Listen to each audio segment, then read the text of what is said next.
ഈ ചടങ്ങിൻ്റെ ഉദ്ഘാടകൻ സംസ്ഥാന റവന്യൂ വകുപ്പ് മന്ത്രി ശ്രീ കെ രാജൻ അവറുകൾ, അതേപോലെ തന്നെ വേദിയിലുള്ള കേരള വിഷൻ ന്യൂസിൻ്റെയും കേബിൾ TV ഓപ്പറേറ്റേഴ്സ് അസോസിയേഷൻ്റെയും ഒക്കെ ആരാധ്യരായ നേതാക്കന്മാർ,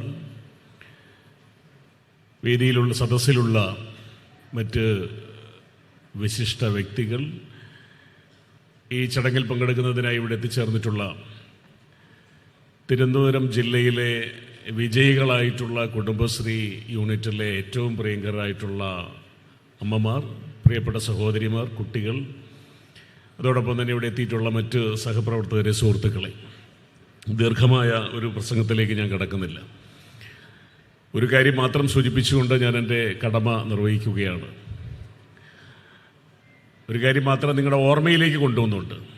അതൊന്ന്, ഈ Kudumbashree Kerala vision award night എന്ന് പറയുമ്പോൾ, അല്ലെങ്കിൽ കുടുംബശ്രീ കേരള വിഷൻ്റെ ഈ ഒരു പ്രോജക്റ്റ് എന്ന് പറയുമ്പോൾ നമ്മൾ മനസ്സിലാക്കേണ്ട, നമ്മൾ ബോധ്യപ്പെടേണ്ട ഒരു കാര്യം, അത് കേരളത്തിലെ ഏറ്റവും മികച്ച രണ്ട് മാതൃകാ സംരംഭങ്ങളുടെ കൂടിച്ചേരലാണ് ഈ വേദി എന്നുള്ളതാണ്, അല്ലെ ഈ വേദികൾ എന്നുള്ളതാണ്. രണ്ട് മാതൃകാ സംരംഭങ്ങൾ എന്ന് പറയുമ്പോൾ ആ മാതൃകാ സംരംഭങ്ങൾ രണ്ടും കേരളത്തിലെ ഒന്നാം സ്ഥാനത്തു നിൽക്കുന്ന രണ്ട് സംരംഭങ്ങളും കൂടെ. ഇപ്പോൾ കുടുംബശ്രീ യൂണിറ്റുകളെ സംബന്ധിച്ച് നമ്മൾ പറയുമ്പോൾ, കുടുംബശ്രീ യൂണിറ്റുകൾ എന്ന് പറയുന്നത് കേരളത്തിൽ ഇപ്പോൾ ഏതാണ്ട് 3 ലക്ഷം കുടുംബശ്രീ യൂണിറ്റുകളുണ്ട് എന്നാണ് പറയുന്നത്. ഈ 3 ലക്ഷത്തോളം കുടുംബശ്രീ യൂണിറ്റുകളിലായി ഏതാണ്ട് 46 ലക്ഷത്തോളം അംഗങ്ങൾ ഇതിൻ്റെ ഭാഗമായി പ്രവർത്തിക്കുന്നുണ്ട്. കേരള വിഷനെ സംബന്ധിച്ചിടത്തോളം കേരള വിഷൻ കേരളത്തിലെ 30 ലക്ഷത്തിലധികം വീടുകളിലേക്ക് കേരളത്തിൽ കേബിൾ TV സേവനവും 12 ലക്ഷത്തിലധികം വീടുകളിലേക്ക് ഇന്റർനെറ്റ് സേവനവും നൽകുന്ന കേരളത്തിലെ ഏറ്റവും ഒന്നാം സ്ഥാനത്ത് നിൽക്കുന്ന ഡിജിറ്റൽ ബ്രോഡ്ബാൻഡ് പ്രൊവൈഡറാണ്.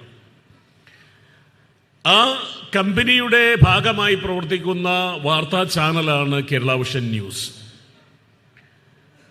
അപ്പം ഈ രണ്ട് സംരംഭങ്ങളും കേരളത്തിൽ എണ്ണം കൊണ്ടും അതിൻ്റെ സ്വാധീനം കൊണ്ടും ഒന്നാം സ്ഥാനത്ത് നിൽക്കുന്ന സംരംഭങ്ങളാണ്.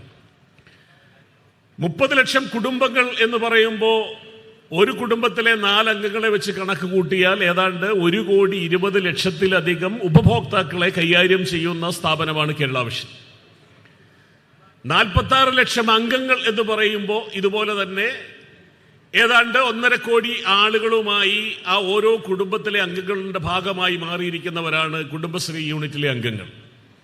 അങ്ങനെ കണക്ക് കൂട്ടുമ്പോൾ കേരളത്തിലെ 2/3 വരുന്ന ജനസമൂഹത്തെ പ്രതിനിധീകരിക്കുന്ന വേദിയായി കേരള വിഷൻ ന്യൂസ് കുടുംബശ്രീ വേദികൾ മാറുന്നു എന്നുള്ളതാണ് ഞാൻ നിങ്ങളുടെ ഓർമ്മയിലേക്ക് കൊണ്ടുവരാൻ ആഗ്രഹിക്കുന്ന ഒരു കാര്യം.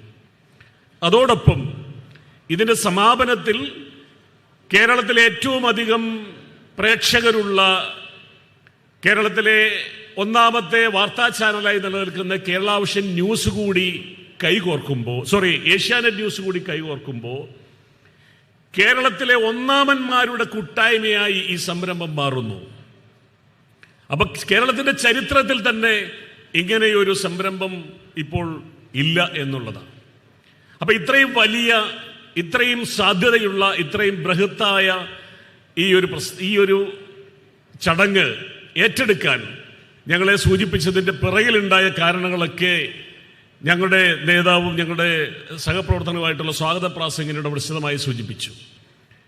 ഈ വേദിയിലേക്ക് കടന്നു വന്നിട്ടുള്ള കുടുംബശ്രീയിലെ കലാകാരികളും കലാകാരികളൊക്കെ ഒരുപക്ഷെ കേരളത്തിലെ അവർക്ക് വേണ്ടത്ര രീതിയിലുള്ള ഒരു ട്രെയിനിങ് നൽകിയാൽ, ഒരു പരിശീലനം നൽകിയാൽ, അവരെ പ്രോത്സാഹിപ്പിക്കാൻ ആളുണ്ടെങ്കിൽ, അവർക്ക് വേദികളുണ്ടെങ്കിൽ, ഇവിടുത്തെ ഏറ്റവും മികച്ച പ്രൊഫഷണൽ ഡാൻസേഴ്സിനെയും അതുപോലെ തന്നെ മറ്റ് കലാകാരന്മാരെയും വെല്ലുന്ന തരത്തിൽ പ്രകടനം നടത്താൻ ശേഷിയും കഴിവും പ്രതിഭയും ഉള്ളവരാണെന്ന് കോഴിക്കോട്ടെ ഒരു വേദി നമ്മളെ കാണിച്ചു തന്നു.